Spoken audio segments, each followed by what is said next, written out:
Queridos, passos para a gente construir uma mensagem bíblica, porque eu me propus a caminhar com vocês essa jornada, e é incrível, né? A gente começa com 60 pessoas e terminamos com 20 e poucos pregadores. O número ainda é grande, porque para pregar é para gente ousada, é para gente que compreende o privilégio de ser usado por Deus, é para gente que compreende o privilégio de pagar um preço, e é para gente que se disciplina em seguir essa jornada.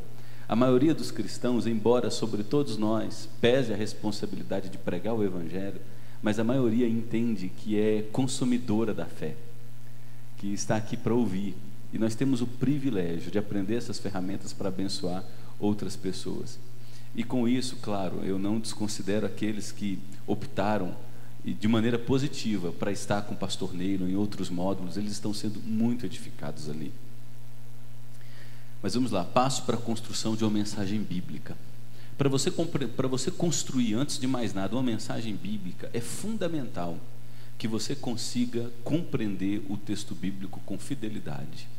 80% a 90% de uma pregação, de uma reflexão num grupo pequeno, num discipulado, na construção de um sermão, se dá de uma fidelidade na interpretação do texto bíblico.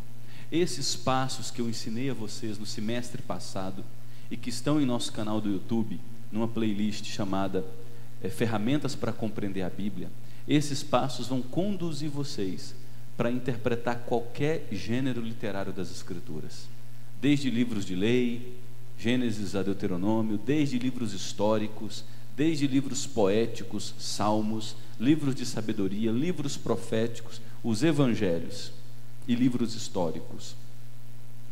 Em primeiro lugar, é fundamental que a gente olhe para esses 7 degraus e tentemos segui-los à risca. O primeiro degrau é o contexto geral. Todo o livro bíblico foi escrito dentro de um pano de fundo histórico, político, econômico e social, dentro de uma língua, dentro de necessidades específicas. Todo o livro bíblico, deixa eu diminuir um pouco a tela, foi construído, escrito sobre uma motivação. Normalmente as igrejas enfrentavam problemas e Deus inspira autores para escrever aqueles livros, para orientar a igreja a como enfrentar aquele problema. Quando você pega um dicionário, um comentário bíblico, uma introdução bíblica e vai estudar o Evangelho segundo Mateus, a introdução do Evangelho segundo Mateus, você conhecerá quem foi o autor, o que motivou Mateus a escrever aquele livro, quando ele escreveu, a quem ele escreveu, quais os temas teológicos que Mateus trata em seu Evangelho, como ele organizou a sua cadência de argumentos, que a gente conhece como o esboço do livro. Você encontra isso nos dicionários, você encontra isso nas introduções, você encontra isso em sites de internet confiáveis. Se você se sente inseguro para pesquisar na internet, eu sugiro que pegue aquele link que eu enviei a vocês no início da caminhada. Quem não tem, pode me procurar no particular que eu envio. É um link com 300 livros divididos em Novo Testamento, Antigo Testamento, introdução bíblica, enciclopédia, livros de apoio. Lá você terá todo o pano de fundo para compreender qualquer livro bíblico, quem escreveu, quando escreveu, para quem escreveu, sobre quais temas trata, qual o assunto principal daquele livro e como ele organiza a sua cadeia de argumentos. Depois que você compreende todo o pano de fundo do livro bíblico, você já começa a lê-lo com a mentalidade diferente. Você conhece as motivações. Aí você vai para a segunda etapa, que é a leitura do texto. Leia o texto todo que você está estudando para pregar. Leia o texto todo 2, 3 vezes.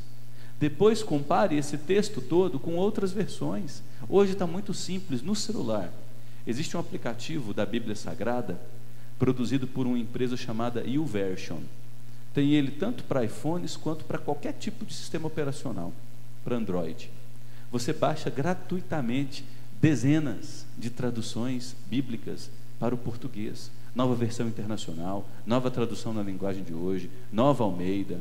São várias as traduções bíblicas. Leia aquele texto, objeto do seu estudo, em outras versões. O objetivo disso é abrir a sua mente. Um exemplo, eu fiz isso para a pregação de hoje à noite. Eu sempre faço isso. O que eu estou ensinando para vocês é o que eu faço no meu dia a dia. Hoje eu vou pregar 1 Pedro, capítulo 2, versos 1 a 8. Como crescer na vida com Deus. A tradução João Ferreira de Almeida, revista e atualizada, diz assim: despojando-vos, portanto. Essa expressão despojando-vos não é corriqueira no nosso linguajar. Quando eu li a Nova Almeida, quando eu li Nova Tradução na Linguagem de Hoje, quando eu li Nova Versão Transformadora, não usa a expressão despojando-vos. Começa com a expressão portanto. Retire a roupa suja. Olha que mudou a linguagem. Quando eu fui para o original, e eu já tenho essas ferramentas porque eu me dediquei ao meu curso de teologia, quando eu fui para o grego, eu percebi que o texto original não começa com a expressão despojando-vos, mas com a conjunção de conclusão portanto. Então, quando você lê outras versões, te dá uma clareza maior com relação ao texto. Só aí você vai para o degrau 3. Depois que você conhecer o texto, lê o texto 2, 3 vezes, lê o texto em outras versões, o texto começa a ficar claro ao seu coração e à sua mente.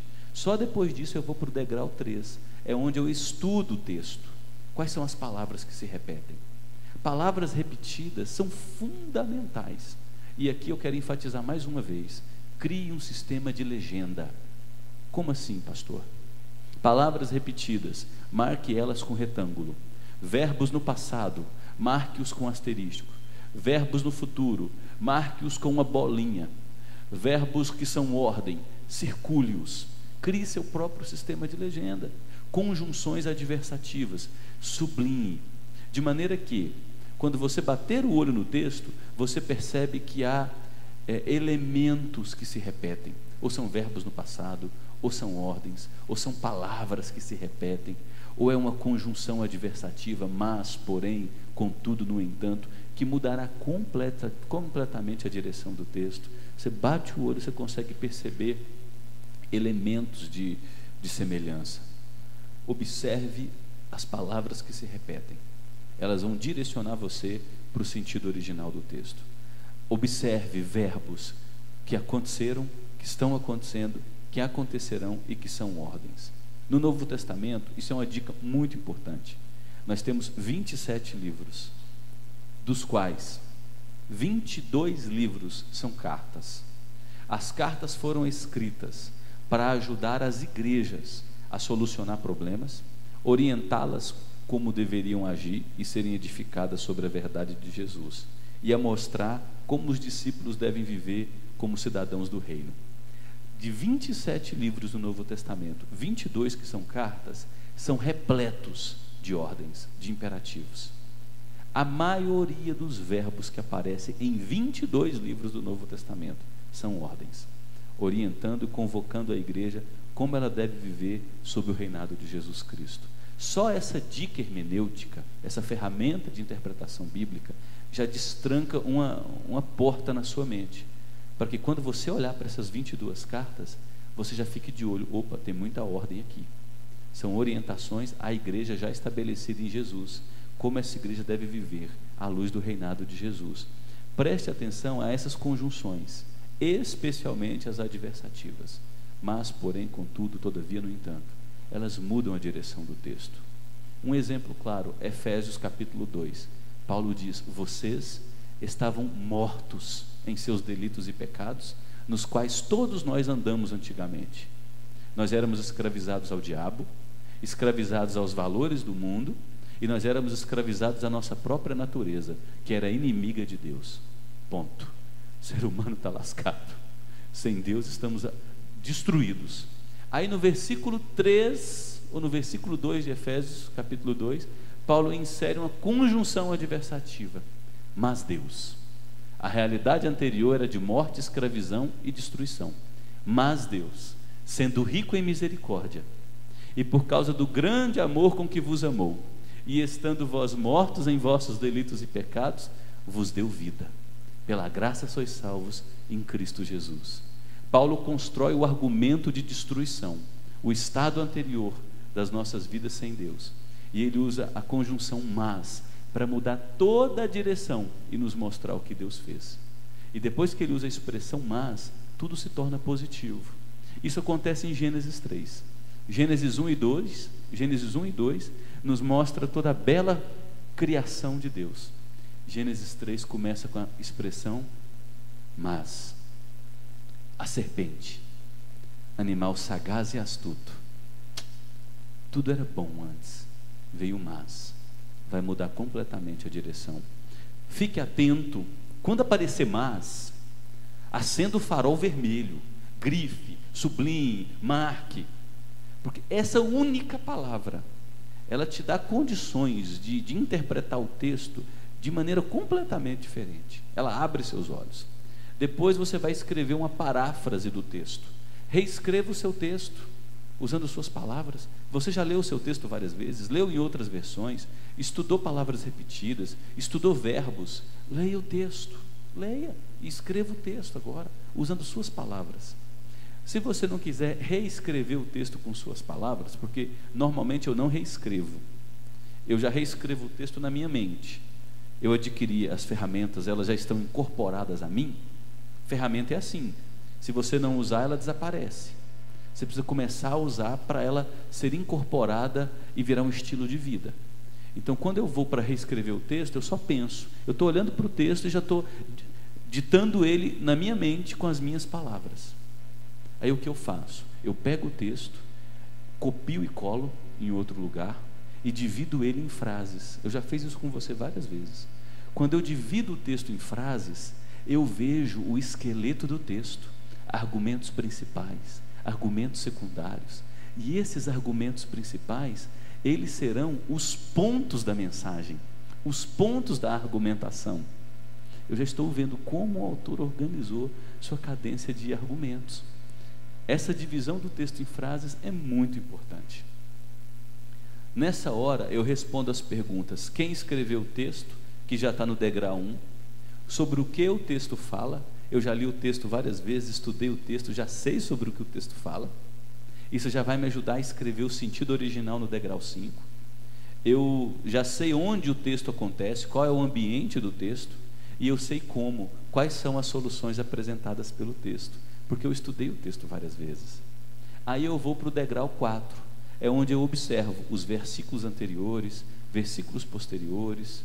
Às vezes eu dou uma olhada em alguns capítulos antes, eu só bato o olho, dou uma olhada. Se eu perceber que tem uma ligação direta com o meu texto, eu leio aquele capítulo, antes e depois. Por exemplo, eu vou para Hebreus capítulo 12. Como começa Hebreus capítulo 12? Portanto, é uma conclusão de Hebreus capítulo 11. Eu não posso somente bater o olho em Hebreus 11 e ver que ele fala sobre os heróis da fé.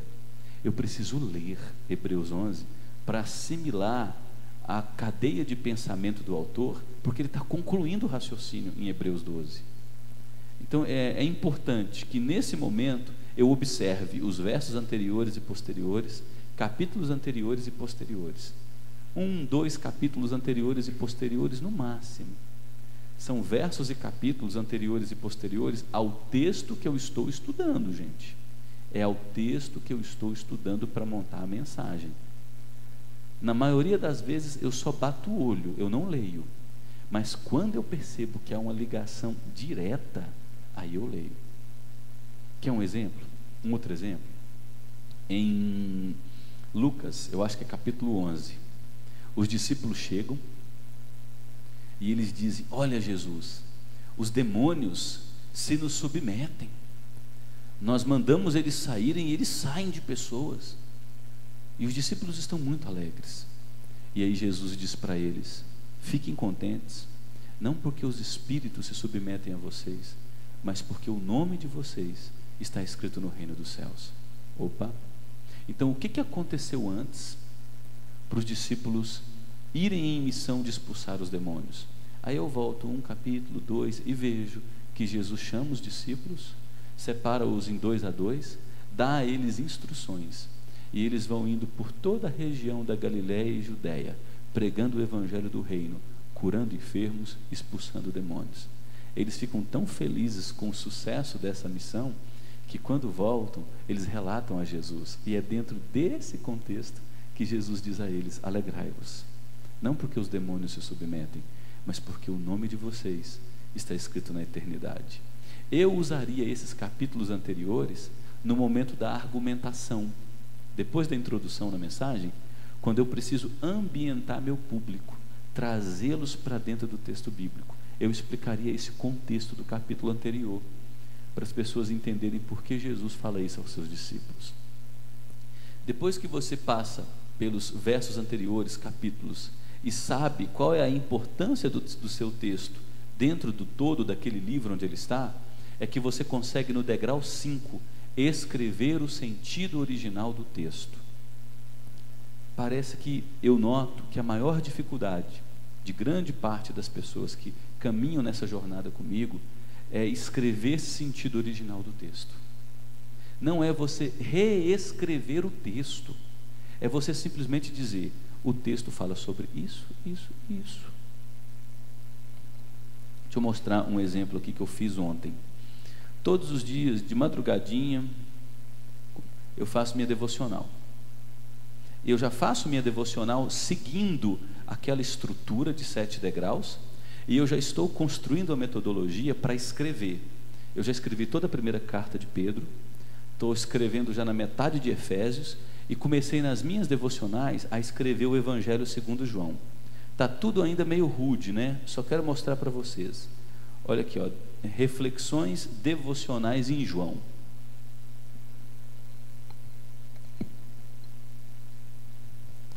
Eu já escrevi aqui, ó, eu li João capítulo 1, verso 1 a 14, várias vezes, li em outras versões, vi palavras que se repetem, criei um sistema de legendas, mas antes eu estudei todo o Evangelho segundo João, quem foi João, quando escreveu, para quem escreveu, sobre o que ele fala.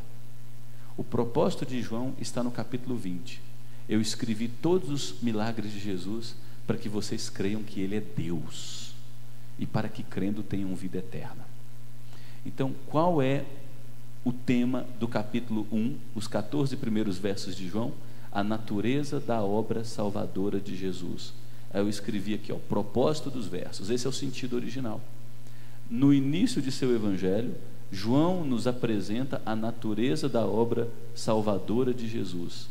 Seu propósito é mostrar o Cristo em toda a sua glória e apresentar a vida e a obra de Jesus como dignos de confiança. O resultado pretendido por João é termos a esperança fortalecida na pessoa e obra do Salvador. Aí você vai dizer, passou de 40 palavras.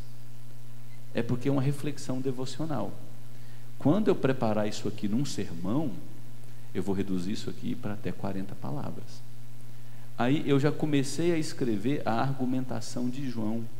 Ao escrever a argumentação de João e dividir por versículos, eu já vejo os pontos principais e os pontos secundários.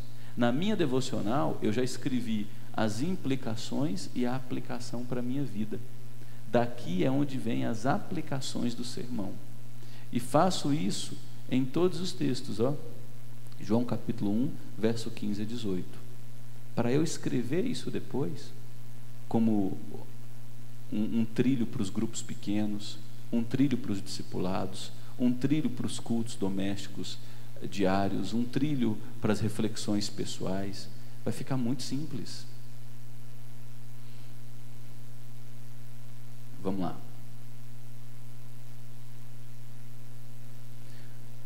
O sentido original do texto é a parte mais importante de todos esses degraus, porque você vai escrever em até 40 palavras o que o autor está dizendo. Salmo 23. Qual é o propósito do Salmo 23? É nos consolar, nos confortar de que nós temos um pastor e que por termos um pastor não sentiremos falta de nada. Ele nos suprirá em todas as necessidades. Pronto. Ponto final. O Salmo 23 não fala de escatologia, o retorno de Cristo. O Salmo 23 não fala da vida depois da morte. O Salmo 23 não dá um sermão para a gente viver em santidade. O Salmo 23 não fala de dízimo. O Salmo 23 não orienta a liderança da igreja sobre como pastorear. O Salmo 23 visa nos consolar com a verdade de que, se temos um pastor que é esse Deus soberano, não sentiremos falta de nada. Ponto. Quando você escreve o sentido original, você elimina todas as outras possibilidades e fica somente naquela mensagem. Vocês já ouviram pregações onde claramente parece que o pregador não se preparou adequadamente e ele prega sobre inúmeros assuntos numa única mensagem e você não sabe o que ele quis dizer? Esse é o propósito do sentido original do texto. Você trazer para os seus ouvintes, num grupo pequeno, discipulado, numa pregação ou num estudo, o sentido único do texto e ficar numa única mensagem. Depois você vai para o degrau 6, onde você escreverá os significados do texto para os ouvintes originais. Como assim? Lembra do degrau 1, onde você estudou quais foram os problemas das pessoas que motivou Deus a inspirar aquele livro, a escrever aquele livro? Agora você sabe, diante do sentido original, quais as aplicações ou significados para aqueles ouvintes originais. Quer um exemplo? 1 Pedro, que eu estou expondo aos domingos à noite. A igreja está sendo perseguida pelo Império Romano, sendo levada para o Coliseu para ser comida por leão, assassinada por gladiador, pendurada em cruzes, ateada na fogueira.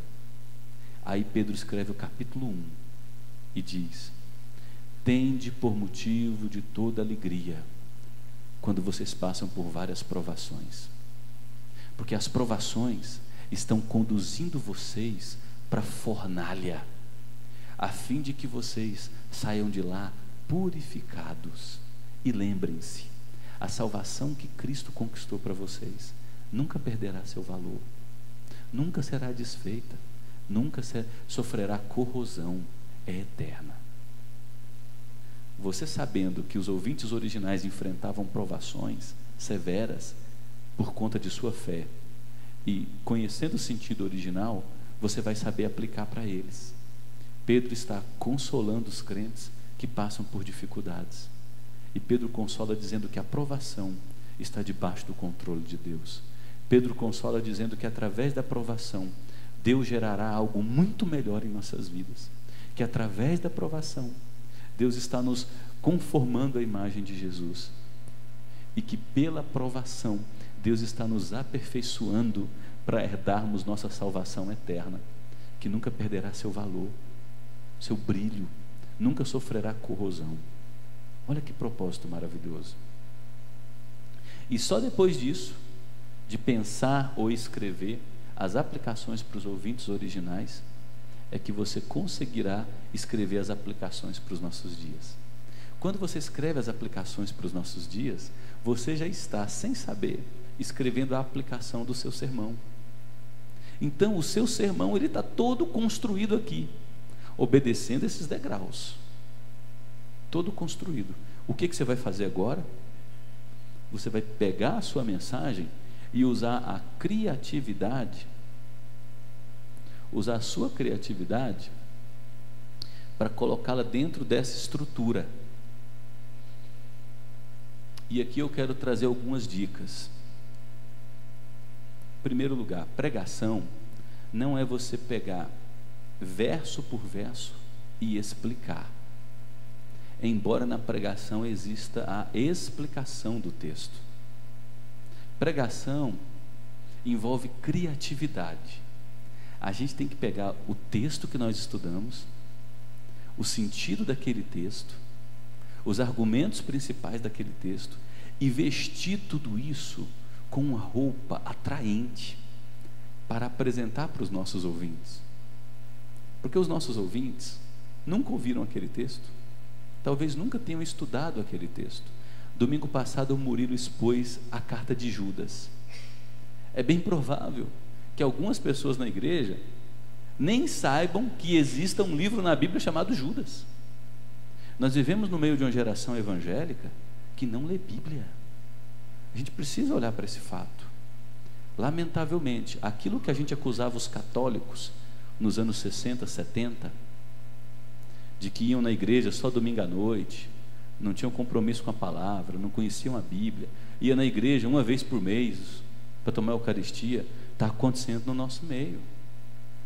Tem gente que só vem para o culto no dia da ceia, tem gente que só vem para a igreja no domingo e olhe lá, não convive os relacionamentos com o povo de Deus e não abre as escrituras em seu dia a dia.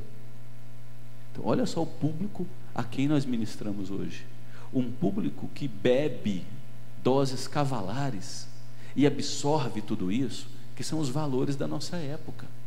Divórcio hoje é comum, não só entre os crentes, mas entre pastores. Note onde nós chegamos. A Bíblia diz que Deus odeia o divórcio. E note como nós assimilamos algo tão facilmente que é abominável aos olhos de Deus. Veja o quanto nossa cultura evangélica se tornou pagã. E hoje nós temos que pregar para evangelizar os crentes, porque muitos deles não creem de fato em Jesus. Se crescem de fato, viveriam para conhecer sua vontade e se submeter ao seu desejo. Então veja os nossos desafios. Quando você estuda o texto, você precisa vesti-lo de uma criatividade que se conecte aos ouvintes, seja num grupo pequeno, num discipulado, seja num estudo ou numa pregação, seja numa devocional na sua empresa. E aqui a gente cria esse esqueleto de toda a mensagem, e esse esqueleto serve tanto para uma mensagem de 25 a 30 minutos, quanto para uma devocional curta, numa empresa de 5 a 10 minutos. Esse esqueleto deve conter introdução. A introdução precisa estar conectada ao sentido original do texto. Se o texto do Salmo 23 nos diz que Deus é nosso pastor e nós não sentiremos falta de nada, na introdução a gente tem que jogar alguma isca que fale sobre nossas dificuldades, nossas lutas, nossas angústias, e apresente esse Deus como suficiente para gerar em nós contentamento e paz. Você tem que ter uma introdução que gere interesse nos ouvintes, e essa introdução tem que estar conectada ao que o texto ensina, que é o sentido original. Depois da introdução, que vai até 3 minutos, não pode ser muito grande, você já apresenta a narrativa. O que é a narrativa, gente? É aquilo que outras pessoas chamam de contextualização. É você trazer as pessoas para o universo do texto bíblico. Salmo 23 de novo. Você começa falando de situações dramáticas, dores, desespero, angústia, provações, perseguições, e você diz, e esse texto do Salmo 23 que nós lemos, nos apresenta Deus como nosso pastor suficiente, aquele que pode nos levar aos lugares de descanso e a nos fazer experimentar consolo, mesmo vivendo dias de grande tormenta. O Salmo 23 foi escrito provavelmente por Davi, quando era adolescente, pastoreava as ovelhas de seu pai.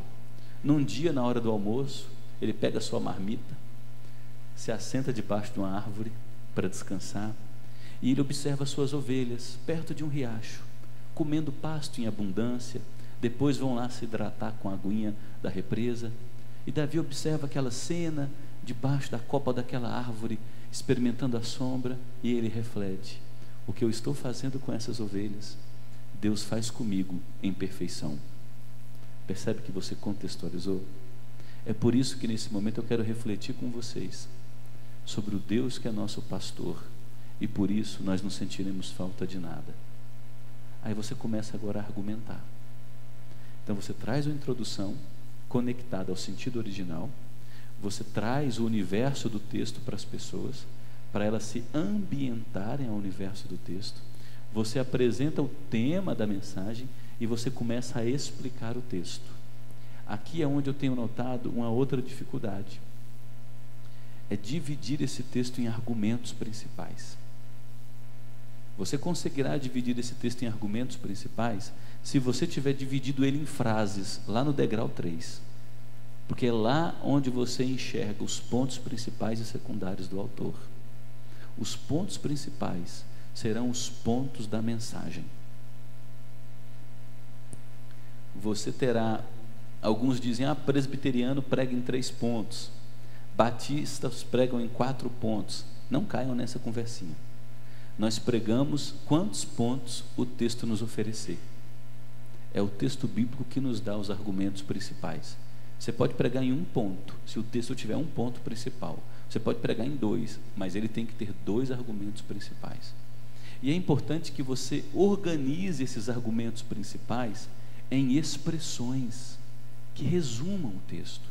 Por exemplo, vamos lá para o Salmo 23.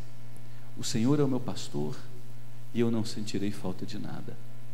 Ele me faz repousar em pastos verdejantes, leva-me para junto das águas de descanso, por amor do seu nome. Por que nós podemos confiar em Deus? Em primeiro lugar, porque Ele garante que suprirá todas as nossas necessidades. Ele garante que suprirá todas as nossas necessidades. Olha só, aí eu vou começar a explicar o texto. O verso 1 começa dizendo que por esse Deus ser o meu pastor e ser um Deus soberano, Criador dos céus e da terra, eu não sentirei falta de nada. Note que o texto não está dizendo que eu serei imune aos problemas, mas o texto está dizendo que por eu confiar completamente nesse Deus, Ele gerará paz e contentamento em meu coração. Esse Deus me levará aos pastos verdejantes. Tudo pode estar seco ao meu redor, mas esse Deus suprirá todas as minhas necessidades.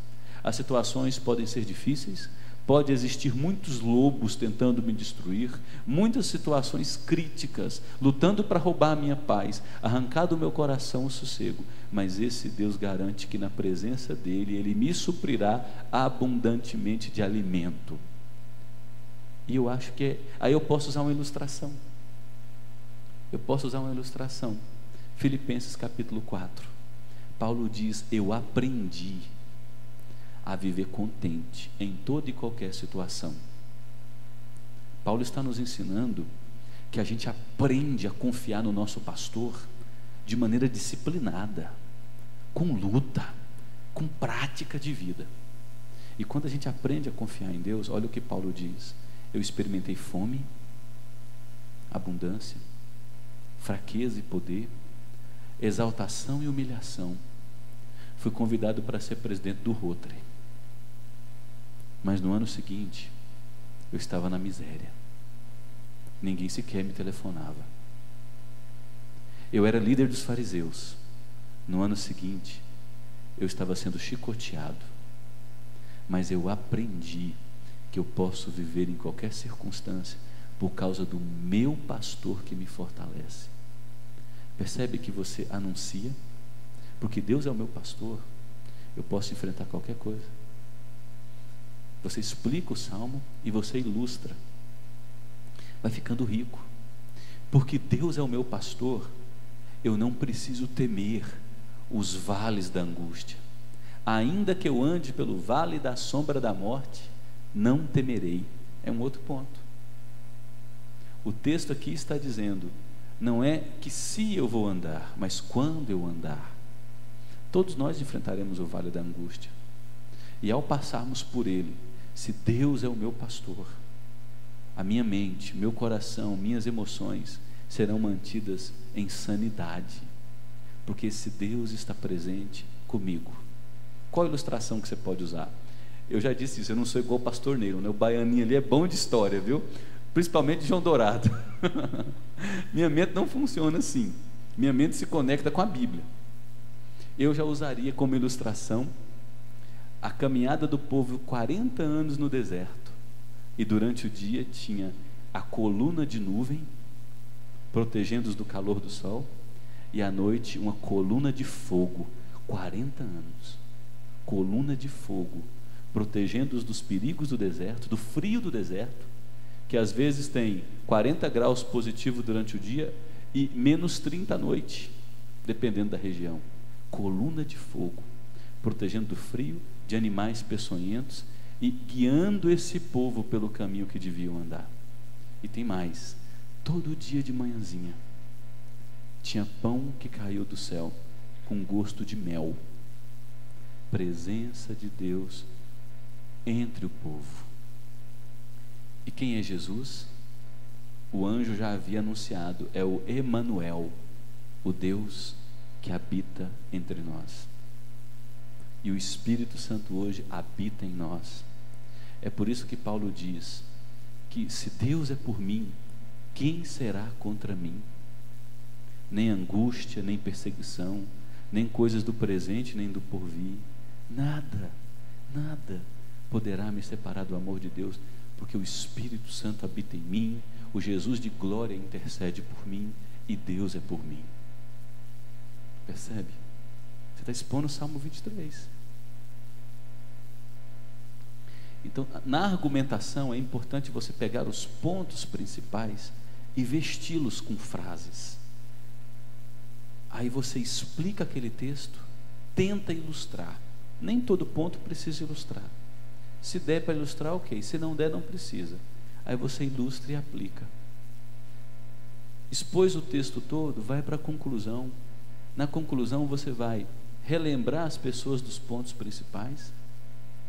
Você vai chamá-las a uma aplicação, a uma transformação de vida, que é a aplicação final. Como seria no Salmo 23, gente? Olha, eu quero concluir essa mensagem. Você pode usar essa expressão ou não precisa falar que está concluindo. Você pode concluir também sem falar que está concluindo. Mas olha, chegando no fim dessa mensagem, eu quero relembrar vocês que vale a pena render a vida a esse pastor que é nosso, porque ele nos supre em todas as necessidades. Ele caminha conosco nos vales das dificuldades. Ele enfrenta nossos inimigos por nós. Ele derrama dignidade sobre nós, porque lá no Salmo 23 diz que ele derrama óleo sobre a cabeça, e esse Deus garantiu nossa eternidade. O Salmo 23 termina dizendo que habitarei na casa do Senhor para todo sempre. E aí você conclui. Eu quero estimular você a mais uma vez render toda a sua confiança a esse pastor, a aprender dele. Se você tem enfrentado tanta angústia em sua vida, os dias são maus, pressões, dificuldades familiares, situações dramáticas que causam dúvida, temor a você, olhe para esse pastor. Ele continua sendo fiel e justo para cuidar do planeta, de toda a sua criação, e para cuidar de você, que foi criado à sua imagem e semelhança.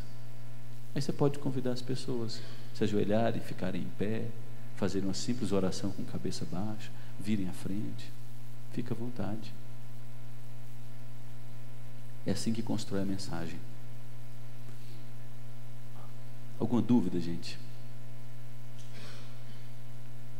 Por favor.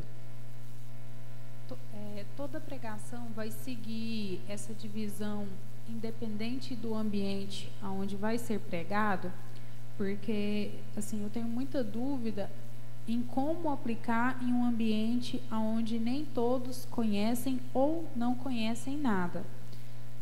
Por exemplo, no meu ambiente acadêmico mesmo, né, a maioria das pessoas não conhecem a palavra de Deus ou já tem um preconceito, né, da palavra de Deus.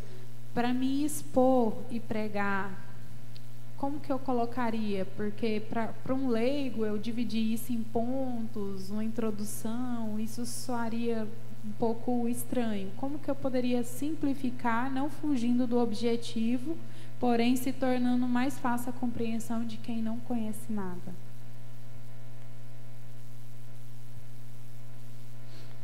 Olha só, eu tenho tido o privilégio de pregar ao menos uma vez por mês em alguns lugares. Um desses lugares é na Embalo, a empresa do Nadim e do Nabil. E o Nadim, o Marco Aurélio, o Nabil já perceberam que eu não abro Bíblia, porque não tem condições. É um culto na empresa de manhã, onde as pessoas saem da linha de produção e ninguém tem Bíblia na mão, no máximo um celular, e talvez eu esteja num ambiente onde a maioria não é nem cristã, ou desconhece completamente os valores do reino. Como normalmente eu faço? Eu anuncio. Olha, eu vou refletir com vocês no Salmo 23. E quando vocês chegarem em casa, se vocês tiverem esse interesse, eu recomendo fortemente vocês abrirem e refletirem nessa passagem. Porque essa passagem, esse texto nos diz que Deus é o nosso pastor, e por isso nós não sentiremos falta de nada. E é tão importante porque nos nossos dias, que são tão difíceis, nós recebemos tanta pressão.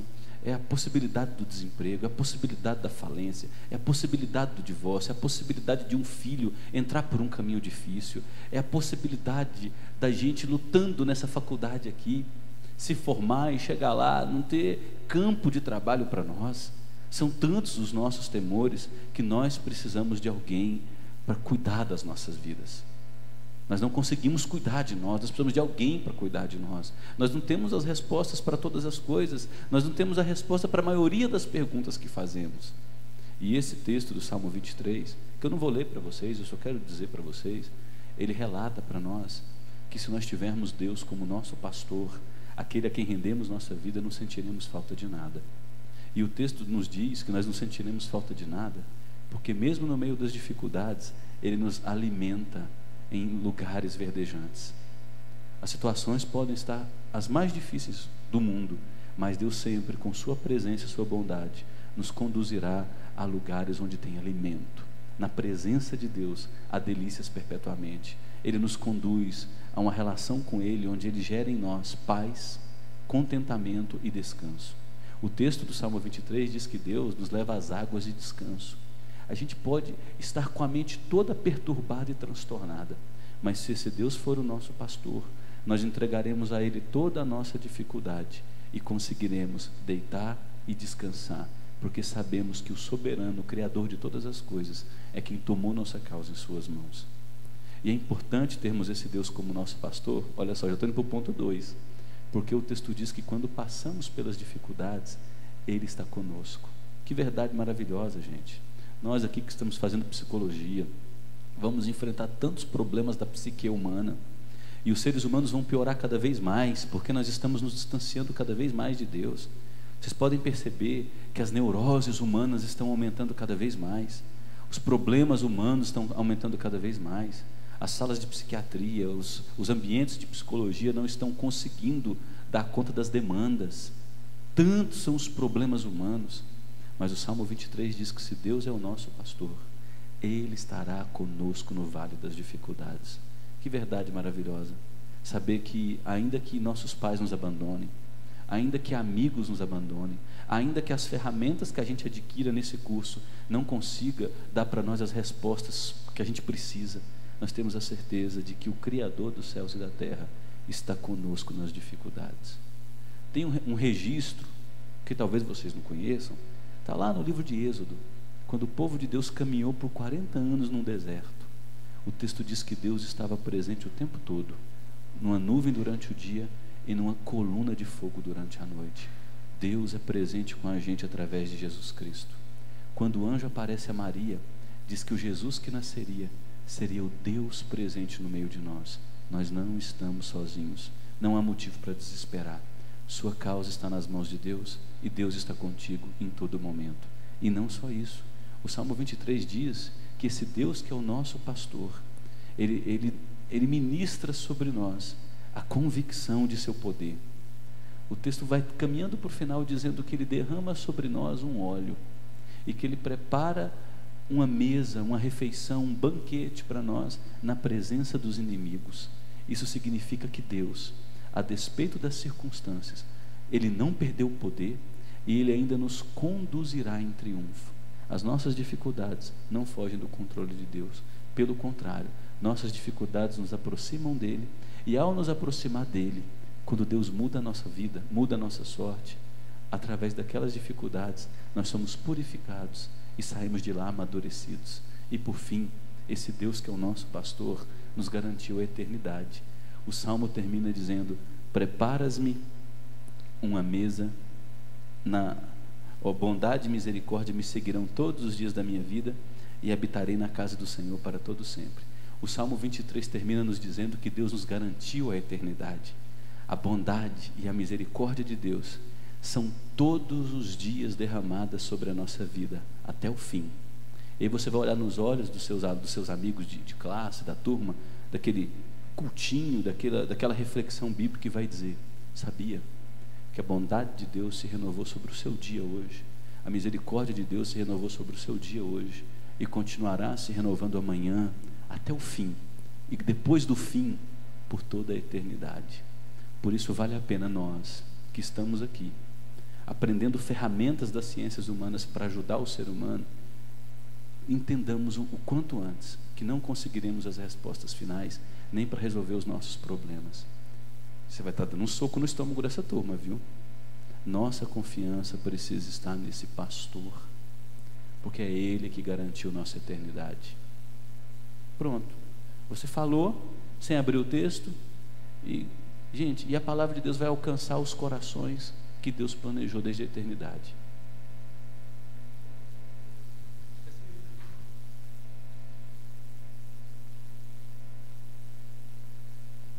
Bom dia a todos, né? Só falando aqui mais ou menos, pastor, com a dúvida dela, eu acho que tem que ter uma coragem bastante maior ainda, porque quando a gente for falar na pregação, como o senhor já falou, né, no velório, ou então no estudo bíblico, tem na própria igreja, ou então nos grupos, a gente pelo menos tem a Bíblia ali na mão para socorrer a gente, né? Mas no caso dela, que é um ambiente universitário, ou então no trabalho, a preparação parece que é maior ainda, porque muitas vezes você não vai estar nem com a Bíblia, e aí parece que o planejamento ele tem que ser bem mais focalizado ainda, bem mais trabalhoso.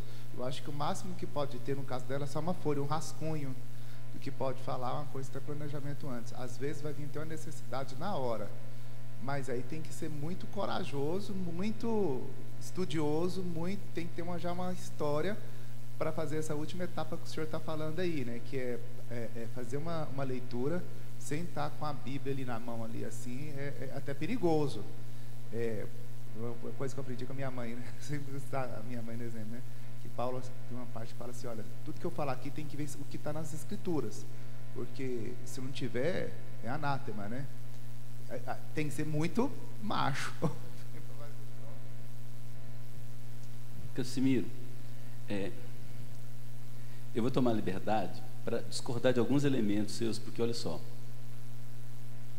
sim, tem que ser corajoso. Eu creio que na verdade a gente precisa começar a viver a nossa vocação. O povo de Deus tem vivido covardemente por muitos anos.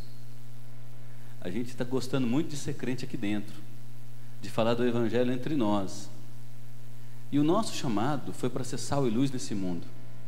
Vocês estão no mundo, Jesus nos deixou nesse mundo, mas vocês não são dele, e nós estamos no mundo para um propósito: anunciar as virtudes daquele que nos tirou das trevas e nos trouxe para o reino do Filho do seu amor.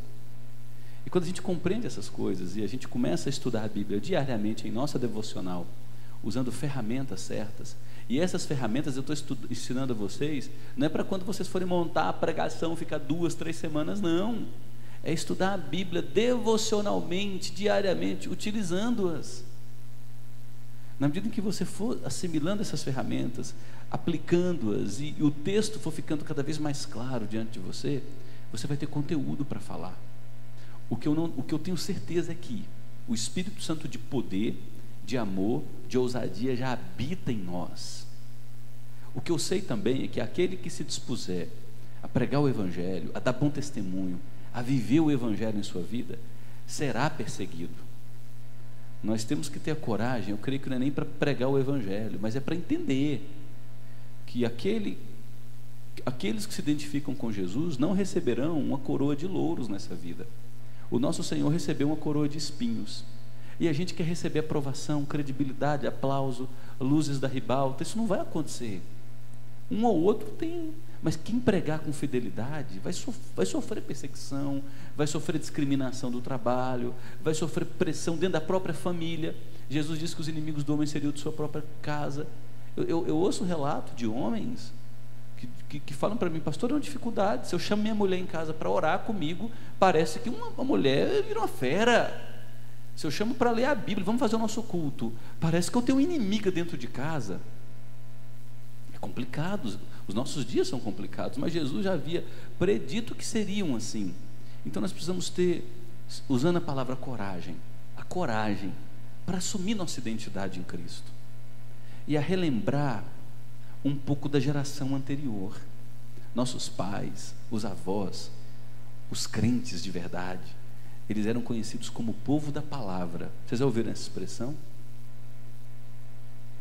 Os assembleanos originais, que hoje não existem mais, eles eram um povo da gema, cara, analfabetos, e eles aprendiam a ler lendo a Bíblia, não sabiam ler outra coisa.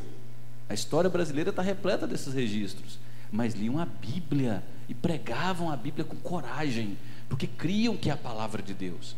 Mas hoje a gente crê que a psicologia tem mais resposta que a palavra de Deus, a gente crê que a psiquiatria tem mais resposta que a palavra de Deus, a gente crê que a Super Nani tem mais resposta sobre a educação de filho que a palavra de Deus.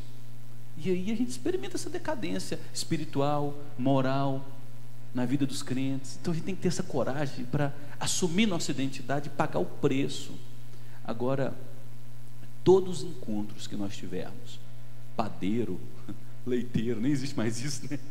Mas você está no supermercado, você está na sua empresa, o Nadir vai ter uma reunião ali de 1 hora, o Marco Aurélio vai vistoriar uma linha de produção, você vai trocar o som do seu carro.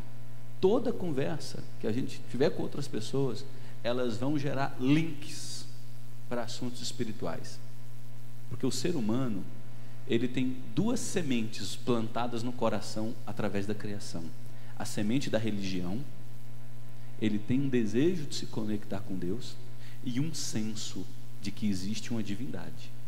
Todo ser humano sai de casa, olha para essa criação, ele fica em choque, porque Paulo diz que ela revela a glória de Deus. Eu fui trocar o som do meu carro, por isso que eu usei essa ilustração, semana passada.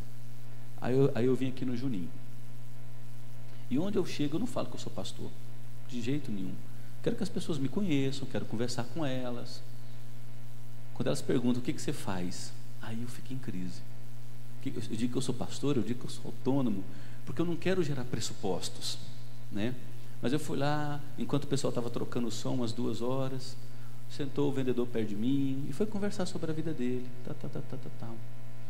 Aí num determinado momento eu disse que eu cria em Deus, que eu tentava andar com Deus, e ele falou: pois é, eu sou um desviado, e tal, e hoje eu estou igual aquele filho pródigo. Aí eu comecei a conversar com ele, até que eu disse para ele: você está talvez usando a categoria errada de pensamento, porque ele citou muitas vezes o medo que ele tem do juízo de Deus por estar longe de Deus. Você está usando a categoria errada de pensamento, você está com medo da ira de Deus, por estar andando num caminho de pecado, e você não está pensando o quanto você está perdendo da verdadeira vida que brota da presença de Deus. Você está deixando de viver o melhor da vida, porque na presença de Deus flui delícia, que sacia a nossa fome e sede. Esse cara me despenca em choro, Aí no outro dia o carro dá problema no som, até a Raquel falou: poxa, eu falei para a Raquel: poxa, eu até brinquei com ela, eu vou usar uma expressão que eu estou azarado, brincando, né? Na nossa intimidade. A Raquel disse: isso é providência de Deus. Aí no outro dia eu vou à loja de som, uma loja conceituadíssima na cidade.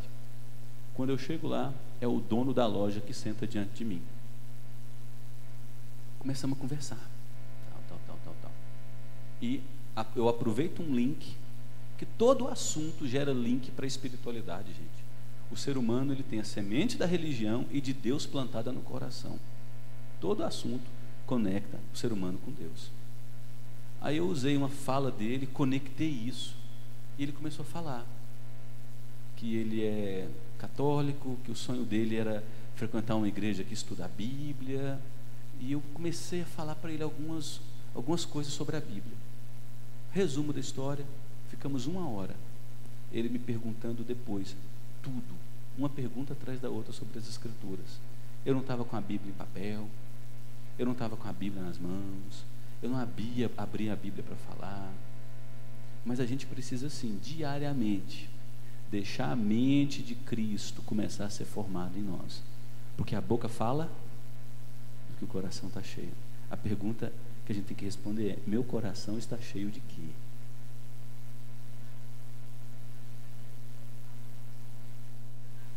Deixa eu fazer uma ilustração aqui do Naldo e da Ana. Eles são proprietários da Hope Academia, e a Hope tem o slogan lá, a logomarca é um leão da tribo de Judá, e Hope significa esperança.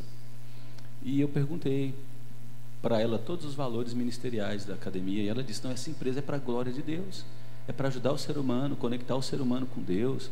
A gente está aqui em missão de anunciar Jesus. Ainda que em muitos casos a gente não verbalize, a gente tem que viver isso. Aí aí eu comecei a malhar na roupa. Eu nunca malhei numa academia não é só com estrutura, não. A atmosfera, o ambiente, o profissionalismo, a qualidade. Eu nunca gostei de academia, mas lá eu me sinto em casa. Aí eu fiz amizade com todos os professores, pessoal gente boa, e que não era gente boa em outros lugares.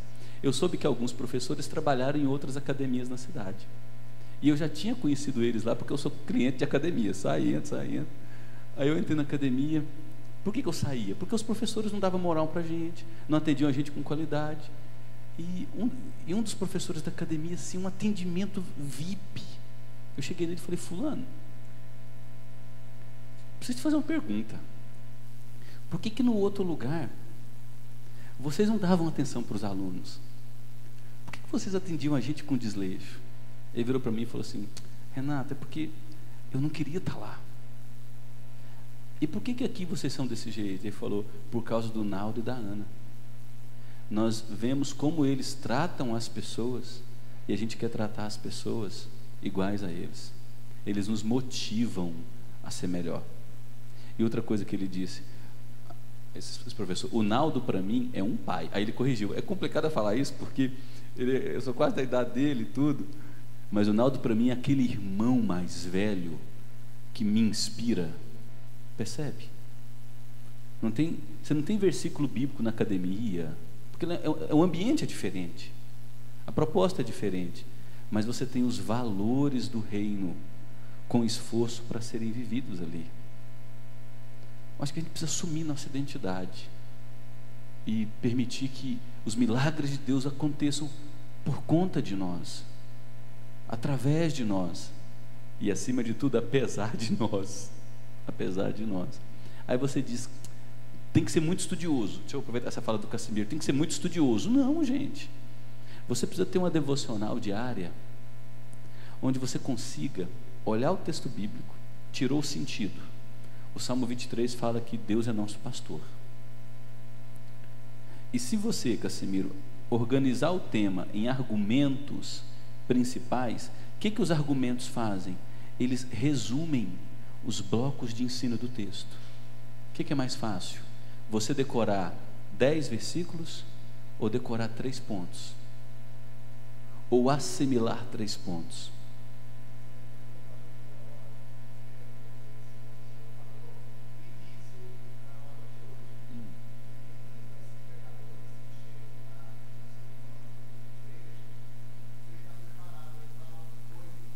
Não, mas lá já é negligência dele, porque ele está com a Bíblia em mãos, ele está com o público que está com a Bíblia em mãos, né?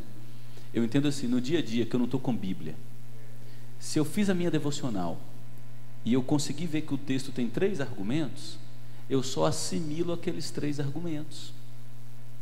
Na medida em que eu for falando cada um dos argumentos, você vai notar que o texto vem na mente. É muito mais fácil. E é ferramenta, viu, Casimiro?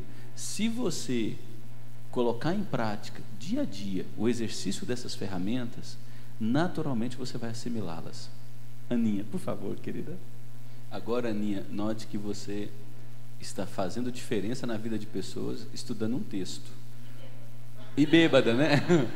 Bêbada da alegria do Espírito. O que vai acontecer quando você estiver saturada com as Escrituras? Essas ferramentas sendo aplicadas diariamente. Você está dirigindo o carro e pensando: quando eu comecei a estudar o Evangelho segundo João, usando essas ferramentas, parece que eu nunca tinha lido João. No princípio era o Verbo estava com Deus e o Verbo era Deus. Todas as coisas foram feitas por meio dele, e sem ele nada do que foi feito se fez. Espera aí. Jesus é eterno. Antes de qualquer galáxia ser pensada, ele já existia. Ele é o meu Senhor, meu Salvador. Qual é a perspectiva que os meus problemas devem adquirir diante desse eterno, que era, é, sempre será, que é Deus encarnado, que é Deus em mim, que é Deus para mim, que é Deus sempre para mim? Percebe? E aí você sai. Tem os problemas, as dinâmicas, as pressões. Mas Deus é para mim. Era, é e sempre será. Ele é o Verbo. Ele estava com Deus. Ele é Deus. Todas as coisas foram feitas por meio dele. Sem ele nada do que foi feito se fez. Em Cristo nós somos, nós existimos, nós nos movemos. Ele é o Criador da igreja. Ele é o cabeça do corpo. Ele é o início. Ele é o idealizador das coisas visíveis e invisíveis. Ele faz com que todas as coisas cooperem para um bem maior, ainda que eu não enxergue. Ele faz. Então, quando você reflete num versículo, 2 versículos, e pensa naquilo durante o dia, enquanto está dirigindo, enquanto está no banho, e vai pensando nas implicações, a mente de Cristo começa a ser formada em você. Mas olha só o Salmo 23. O Senhor é meu pastor, nada me faltará. Ele me faz repousar em pastos verdejantes, leva-me para junto das águas de descanso, refrigera minha alma, guia-me pelas veredas da justiça, por amor do seu nome. Aqui eu tenho um ponto principal. Vale a pena me render ao pastor que é comigo. Por quê? Porque ele não permitirá que eu sinta falta de nada. E o que ele fará para que eu não sinta falta de nada? Ele me alimentará, suprirá minhas necessidades, ele guiará minhas emoções que estão confusas, aflitas, me levará para as águas de descanso. O resultado disso é que ele sossegará a minha alma e executará justiça sobre a minha vida. Vale a pena crer, confiar e andar com esse pastor, porque ele não permitirá que eu fique sozinho. Em qualquer momento da vida, ele está comigo. Olha os pontos principais da argumentação. Ele não permitirá que eu fique sozinho. Ainda que eu ande pelo vale da sombra da morte. Vale da sombra da morte é a imagem de tudo aquilo que é terrível. É o momento de trevas, é a tempestade, a solidão, o abandono, a crise, a traição, o desespero, a morte, a calamidade, a tragédia. Ele estará comigo. E se Ele estiver comigo, eu posso gemer, mas não temer. Eu posso me perturbar, mas não desesperar. E olha essas imagens que ele usa: o teu bordão e o teu cajado me consolam. O pastor usa essas 2 ferramentas. Aí você vai estudar o texto. O bordão é usado para direcionar.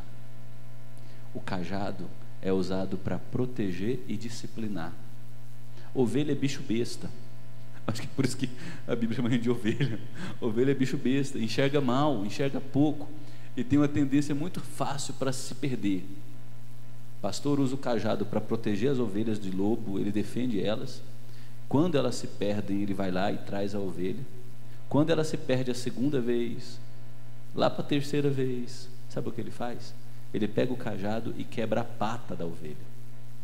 Ele traz a ovelha para perto de si, ele faz a atadura e alimenta a ovelha em suas mãos, para que a ovelha, depois de curada, saiba que não há lugar mais seguro para se estar que perto do pastor.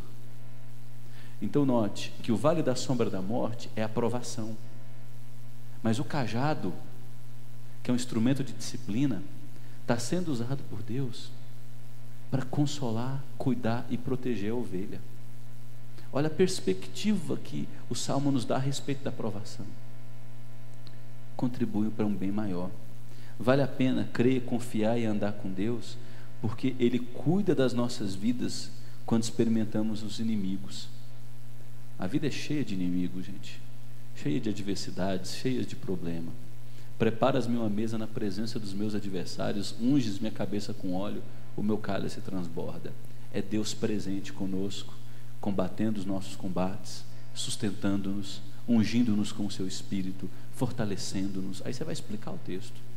E por fim, vale a pena andar, confiar e crer em Deus e tê-lo como nosso pastor, porque Ele garante que a bondade e misericórdia dEle nunca se ausentarão das nossas vidas, até que Ele abra as portas da eternidade. Ali gozaremos para todo e todo sempre de sua presença misericordiosa e bondosa. A bondade e a misericórdia já estão presentes todos os dias da nossa vida. Olha eu não sei se é conjunção, advérbio, o advérbio de intensidade, eu não sei se é intensidade. Bondade e misericórdia certamente, veja a convicção, certamente me seguirão todos os dias da minha vida. A graça, a bondade e a justiça de Deus nunca me desampararão até a eternidade. Os argumentos principais do texto: vale a pena crer, confiar e me render a esse Deus como meu pastor, porque Ele não permitirá que eu sinta falta de nada, porque Ele estará comigo em toda a jornada, inclusive nas difíceis, porque Ele me sustenta quando eu enfrento os inimigos, e porque Ele garantiu que a bondade e misericórdia me seguirão diariamente até a eternidade. Pontos principais, os pontos dos argumentos. Cita o ponto dos argumentos, explica aquele bloco de versículo relacionado àquele argumento, ilustra e aplica.